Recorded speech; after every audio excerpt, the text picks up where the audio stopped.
स्वामी समर्थ. तुम्हाला सर्वांना स्वागत आहे पुन्हा एकदा आपल्या मिनी ब्लॉगमध्ये. तर इथे शिवांशला मी सकाळ सकाळ देत होती मनुके आणि खजूर.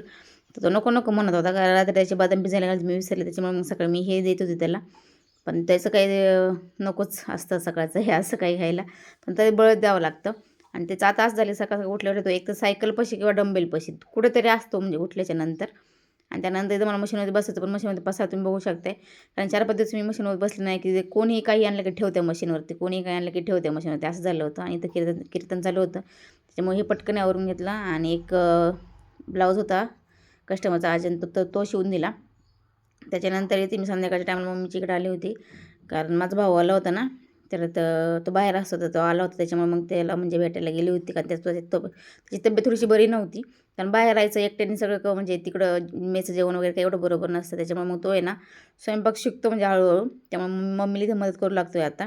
तर मम्मीने त्याच्यासाठी ना चिवडा बनवला होता, परत शंकर म्हणजे आपल्या ह्याच्या गव्हाची पिठाच्या कापण्या बनवल्या होत्या, अशा तिखट कापण्या, परत लाडू बनवले होते. ते लाडू खरंच खूप टेस्टला छान झाले, मी सगळं छान झालं होतं टेस्टला.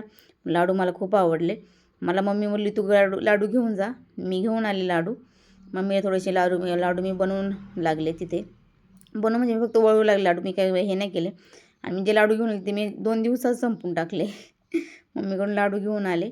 आणि त्याच्यानंतर ते शिवांश बघू शकताय किती मस्त, म्हणजे तो मोबाईल त्यांनी मामाचा मोबाईल घेतला होता गेम खेळायला, थोड्या वेळ गेम वगैरे खेळा.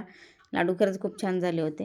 त्यानंतर मग घरी आलो आम्ही संध्याकाळच्या टायमा, संध्याकाळ झाली होती. त्यानंतर दुसऱ्या दिवशी ना वावरामध्ये जोंधळे आणि मका पेरायची होती हे मोकळ्या वावरामध्ये. तर इथं बघू शकता मी मकाचं बी काढता काढता आणि ते सांडलं, म्हणजे काम एक करायला गेलं की दुसरं काम वाढतं. तरी ते मकाचं बी सांडलं होतं, ते गोळा करून आहे ना मला ती पुढे जी मका होती त्याच्यामध्ये लावायची होती, सांदायची होती, कारण ती जरा पातळ झाली होती त्याच्यामध्ये सांदायची होती. आणि मग ती सांदायला मी आणि आमच्या सासूबाई, माझी सासूबाई, आम्ही दोघीजणी होतो. आणि तिथे बी संपल्यानंतर मी पुन्हा बी आणायला गेली होती. आणि हे बघत होतं सऱ्या आहेत ना अशा पावसाच्या आणि धोपटल्या त्या निबर झाल्यात, तर त्या अशा उकरून मग लावायला लागतं. आणि ते गवत झाले विहिरीच्या कडेने, आता हे शिपतील मग कशा पाहिजे टायमध्ये हे गवत शिपून काढतील. आणि ते विहिरीला पाणी बघू तुम्ही किती वरती पाणी आले पावसाळ्यामध्ये. उन्हाळ्यामध्ये एवढे वरती पाण्याचं खाली पाणी असतं. आणि ते बेडूक बघू शकता तुम्ही कशी बसले, ते 2 ते लोखंडाचं पाय, त्या लोखंडाच्या पायापाशी बेडूक बसले होते 2 असे. तर इथे ना पाणी म्हणजे उन्हाळ्यामध्ये खूप खाली जातं पाणी विहिरीला, आता पावसाळ्यानं त्याच्यामुळे वरती आले. पावसाळा म्हणजे 8 दिवस पाऊस आला, परत पाऊसच नाही, आता ऊनच पडायला लागले. आता येतो की काय माहिती. त्यानंतर इथं मका पेरली बघा, तर ही मकाची जागजागी ना म्हणजे उघडी राहिली. तर ती आहे ना म्हणलं आता हे करावं दाबावरती खाली, मग आता ती दाबावरती इकडे लावावं असं होत होतं. त्याच्यामुळे मग म्हणलं चला हीच लावून घेऊ, पहिले कंप्लीट करू.